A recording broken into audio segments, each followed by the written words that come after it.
వరంగల్ ఉప ఎన్నికల నేపథ్యంలో కాంగ్రెస్ అభ్యర్థిగా బరిలో నిలిచిన రాజయ్య ఇంట్లో విషాదం జరగడం చర్చనీయాంశమైంది. ఇప్పటికే డమ్మీ నామినేషన్ వేశారు రాజయ్య. ఇవాళ అధికారికంగా నామినేషన్ వేయాల్సి ఉంది. అయితే కాంగ్రెస్ అధిష్టానం నిర్ణయం ఎలా ఉండబోతోందనేది హాట్ టాపిక్ గా మారింది. నామినేషన్ల గడువు ఇవాళ్టికే ముగియనుండడంతో అయోమయంలో పడింది కాంగ్రెస్. దీంతో కొత్త అభ్యర్థి వేటలో పడింది. సర్వే సత్యనారాయణతో పాటు కంతేటి శ్రీధర్ అభ్యర్థిత్వాన్ని పరిశీలిస్తున్నారు పార్టీ పెద్దలు. దీనిపై మరింత సమాచారం మా ప్రతినిధి విక్రాంత్ అందిస్తారు. విక్రాంత్, అసలు రాజయ్య ఇంట్లో జరిగిన ఘటనతో నామినేషన్ పరిస్థితి ఏంటి? కాంగ్రెస్ పెద్దల చూపు ప్రధానంగా ఎవరి వైపు ఉంది? మురళి, వరంగల్ ఉప ఎన్నిక కాంగ్రెస్ అభ్యర్థి సిరిసిల్ల రాజయ్య కోడల మరణంతో కాంగ్రెస్ అధిష్టానం డైలామాలో పడింది. తాజా పరిణామాల నేపథ్యంలో పోటీకి రాజయ్య విముఖత చోటుపడడంతో పాటు మరో నేతకు టికెట్ ఇవ్వాలని కాంగ్రెస్ అధిష్టానం భావిస్తోంది.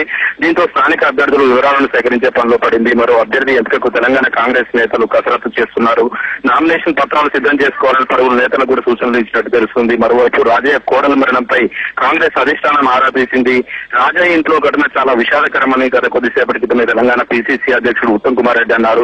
మరో గంటలో వరంగల్ ఉప ఎన్నిక అభ్యర్థిని ప్రకటించే అవకాశం అలా చాలా స్పష్టంగా కనిపిస్తుంది. అభ్యర్థి ఎంపికపై మాత్రం హైకమాండ్ పెద్దలతో ఎప్పటికప్పుడు పిసిసి అధ్యక్షుడు ఉత్తమ్ కుమార్ రెడ్డి సంప్రదింపులు జరుపుతున్నాడు. సిరిసిల్ల రాజయ్య నివాసంలో జరిగిన ఘోర విషాదంపై కాంగ్రెస్ పార్టీ అధ్యక్షులు ఉత్తమ్ కుమార్ రెడ్డి బుధవారం ఈ రోజు స్పందించారు. రాజయ్య కోడలు మన వల్ల మృతి చెందడం చాలా బాధాకరమని వ్యాఖ్యానించాడు. గత కొద్దిసేపటి క్రితమే ఆయన ఖాళీ బీఫామ్ తో వరంగల్ బయలుదేరారు.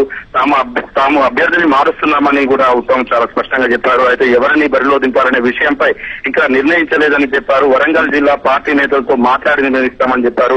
వరంగల్ ఉప ఎన్నికలో పోటీ చేయాలని సర్వే సత్యనారాయణ కూడా ఉదయం నుంచి కూడా TPC chief Uttam Kumar Reddy phone లో సంప్రదించాడు. అయితే తాను మాత్రం కాంగ్రెస్ అధ్యక్షురాలైనటువంటి సోనియా గాంధీ ఆదేశిస్తే తక్షణమే పోటీకి సిద్ధమని కూడా సర్వే సత్యనారాయణ తెలిపినట్టు మనకు తెలుస్తుంది. అయితే సర్వే సత్యనారాయణ కూడా కొద్దిసేపటి క్రితమే మల్కాజ్గిరి నుంచి వరంగల్ బయలుదేరారు.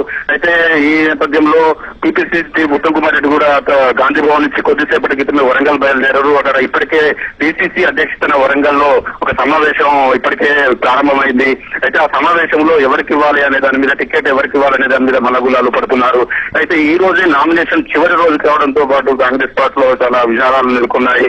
మొత్తానికి మాత్రం గతంలో కేంద్ర మంత్రిగా పనిచేస్తున్నటువంటి ఇప్పుడు చెప్పుకున్నటువంటి సర్వే సత్యనారాయణను బరిలోకి దించాలనే యోచనలో కూడా మా ఉదయం నుంచి టీపీసీ చీఫ్ సర్వేను ఫోన్ లైన్ లో చెప్పాడు. అయితే సోనియా ఆదేశిస్తే మాత్రం తాను సిద్ధమని ఇప్పటికే సర్వే కూడా తెలిపిండు. అయితే మొత్తానికి మాత్రం కాంగ్రెస్ డీసీసీతో పాటు స్థానిక నాయకులు ఎలాంటి ఆదేశాలు ఇస్తే దానిని తూచా తప్పకుండా పాటిస్తానని గత కొద్దిసేపటి క్రితమే మనకు ఉత్తమ్ కుమార్ రెడ్డి చెప్పారు. అయితే ఇక్కడి నుంచి కూడా అతను బయలుదేరారు. మరో గంట సేపట్లో మాత్రం అభ్యర్థి ఖరారయ్యే అవకాశాలు ఉన్నాయి.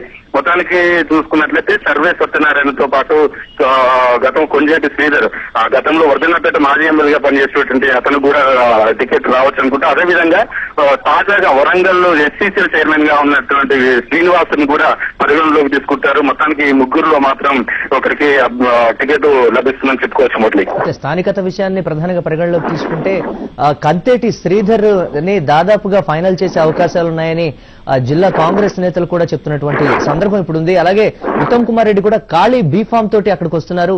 కంతేటి శ్రీధర్ పేరు ప్రధానంగా వినపడుతోంది. ఎంతవరకు అవకాశం ఉందంటారు వచ్చే అవకాశం? గతంలో వరంగల్ లోక్సభ ఉప ఎన్నికకు కాంగ్రెస్ అభ్యర్థి మాజీ ఎమ్మెల్యే కొండేటి శ్రీధర్ మీరు చెప్పినట్టు కొండేటి శ్రీధర్ పేరు మాత్రం పరిశీలనలో ఉంది. శ్రీధర్ తొలి నుంచి కూడా రాజకీయాల్లో చాలా చురుగ్గా పాల్గొంటూ వచ్చారు. 95లో వర్ధన్నపేట వార్డు మెంబర్ గా సేవలు అందించిన శ్రీధర్ అనతి కాలంలోనే చాలా పేరు ప్రఖ్యాతులు తెచ్చుకొని పదవులు నిర్వహిస్తూ వచ్చారు. అయితే ఉద్యమం ఉధృతంగా సాగుతున్న తెలంగాణ ఉద్యమ సమయంలో కూడా అతను 2009 నుంచి ప్రకటన వచ్చినటువంటి 2014 వరకు కూడా ఈ 5 సంవత్సరాలు కూడా కాంగ్రెస్ పార్టీ ఎమ్మెల్యేగా శాసనసభ్యులుగా కొనసాగారు. అయితే అతను కూడా జిల్లాలో మంచి పేరుందని, అదేవిధంగా ఈ ఉప ఎన్నికకు మొదటగా చూసినప్పటికీ ప్రస్తుతానికి మాత్రం ఉదయం నుంచి కూడా అతని పేరు చాలా బలంగా వినిపిస్తుంది. మొత్తం మాత్రం అధిష్టానంతో పాటు అధిష్టానానికి వీర విధేయుడుగా ఉన్నటువంటి సర్వే సత్యనారాయణ కనుక పోటీకి విముఖత చూపినట్లయితే అంటే కొంత విధంగా ఆయన అధిష్టానం మీద కొంచెం గరువుగా ఉంది. ఎందుకంటే మొదట మాత్రం తనకు సీటు కావాలని సర్వే సత్యనారాయణ ఏకంగా సోనియా గాంధీని కలిశాడు. అయితే సోనియా గాంధీ మాత్రం పిసిసి అలాంటి నివేదిక ఇస్తే దానికి కట్టుబడి ఉంటామని సోనియా చెప్పారు.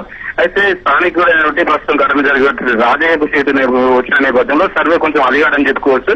అయితే ఈ నేపథ్యంలో ఉదయం నుంచి కూడా పిసిసి అధ్యక్షుడు మాత్రం సర్వేను అనేక సార్లు ఫోన్లో సంప్రదించాడు. మొత్తాన్ని మాత్రం గత కొద్దిసేపటి క్రితమే సోనియా ఆదేశిస్తే నేను పోటీ చేయడానికి సిద్ధమని, అదేవిధంగా వరంగల్ కూడా నేను వస్తున్నానని గత కొద్దిసేపటికి సర్వే సత్యనారాయణ కూడా బయలుదేరాడు. అయితే సర్వే సత్యనారాయణకు రానట్లయితే కొండేటి శ్రీధర్ కు వచ్చే అవకాశం మాత్రం చాలా స్పష్టంగా కనిపిస్తున్నాయి. మురళి, అంటే జిల్లా నేతలు ప్రధానంగా ఎవరి వైపు మొగ్గు చూపే అవకాశం ఉందంటారు ప్రధానంగా? అదే ఇంతకుముందు చెప్పుకున్నట్లు గతంలో మాత్రం ఈ ఉప ఎన్నిక అభ్యర్థి విషయంలో మొదట వచ్చినట్లయితే 5 సభ్యులు అధిష్టానానికి పంపించారు. ఆ అధిష్టానానికి పంపించినట్లయితే ముఖ్యంగా స్థానికుడికి ఇవ్వాలా, స్థానికేతరుడు ఇవ్వాలా అనే విషయం మీద మాత్రం మొదటి నుంచి కూడా ఉన్నది, ఈ ఘటన జరగక ముందు నుంచి కూడా. అయితే వీటన్నిటి పటబంతులు చేస్తూ దిగ్విజయ్ సింగ్ ఏకంగా గాంధీ భవన్ లో సుమారు 4 గంటల పాటు సమావేశం ఏర్పాటు చేసి స్థానికంగా ఉన్నటువంటి డిసిసి అధ్యక్షుడితో పాటు, వరంగల్ డిసిసి అధ్యక్షుడితో పాటు వరంగల్ ముఖ్య నేతలు అయినటువంటి ఒక సుమారు 80 మందిని పిలిచి అతను స్వయంగా ఒక్కొక్కరిని అసలు ఎవరిని పోటీకి దింపాలి, ఎవరికి గెలుపు అవకాశాలు ఎలా ఉన్నాయని వ్యక్తిగతంగా అడిగి తెలుసుకున్నాడు. అయితే వాళ్ళు మాత్రం ప్రధానంగా స్థానికుడికే ఇవ్వాలని, అదేవిధంగా గతంలో ఎంపీగా పనిచేసి అదేవిధంగా 2014లో ఓడిపోయినటువంటి రాజయ్యకి ఇస్తే కొంచెం సానుకూలత ఉంటుందనేసి స్పష్టం చేశారు. సో దాని వల్లనే సర్వే సత్యనారాయణకు మాజీ ఎంపీ వివేక్ కాదని కూడా స్థానికుడైనటువంటి గతంలో పోటీ చేసినటువంటి రాజయ్య వైపు ముగ్గు తిప్పారు. అయితే ప్రధానంగా ఈ రోజు జరిగిన ఘటన నేపథ్యంలో కావచ్చు, ప్రస్తుతం డిసిసి సమావేశం గత కొద్దిసేపటి క్రితమే ప్రారంభమైంది. దానికి డిసిసి చీఫ్ ఉత్తమ్ కుమార్ రెడ్డి కూడా బయలుదేరారు. ఇప్పటికీ ఇతను మాత్రం చాలా స్పష్టంగా డిసిసి సమావేశంలో స్థానికులు ఏ విధమైన నిర్ణయం తీసుకుంటే దానికి కట్టుబడి అప్పటికప్పుడే నేను బీఫామ్ అందజేస్తానని ఖాళీ బీఫామ్ తో ఇక్కడ నుంచి గాంధీ భవన్ నుంచి మాత్రం బయలుదేరాడు. మొత్తానికి మాత్రం స్థానికుడికే ఇవ్వాలని మరోసారి పట్టుబడినట్లయితే డిసిసి అధ్యక్షులు మీరు చెప్పినట్టు కొండేటి శ్రీధర్ కి మాత్రం ఖరారయ్యే అవకాశాలు కనిపిస్తున్నాయి. ఇప్పుడే మనకు అందినటువంటి సమాచారం సర్వే సత్యనారాయణ పేరు ఖరారైనట్లుగా కూడా తెలుస్తోంది. ప్రస్తుతం ఆయన ఎక్కడ ఉన్నారు, ఎంతసేపట్లో ఆయన వరంగల్ వెళ్లే అవకాశం ఉంది, ఇన్ఫర్మేషన్ ఉందా మీ దగ్గర? ఖచ్చితంగా మురళి, మీరు చెప్పినట్లు ఇప్పుడు గత కొద్దిసేపటికి survey Satyanarayana Warangal already DCC ఇంతకుముందు చెప్పుకున్నట్టు డీసీ సమావేశం ప్రారంభమైంది. ఆ సమావేశాన్ని కూడా నేను పాల్గొంటున్నట్లు ఉత్తమ్ కుమార్ రెడ్డి చెప్పారు. ఉత్తమ్ కుమార్ రెడ్డి కంటే 10 నిమిషాల ముందుగానే సర్వే సత్యనారాయణ బయలుదేరారు. మరో అరగంట సేపట్లో డీసీసీ సమావేశాన్ని కూడా సర్వే సత్యనారాయణ ఖచ్చితంగా హాజరవుతారు. Murali, okay, thank you Vikrant.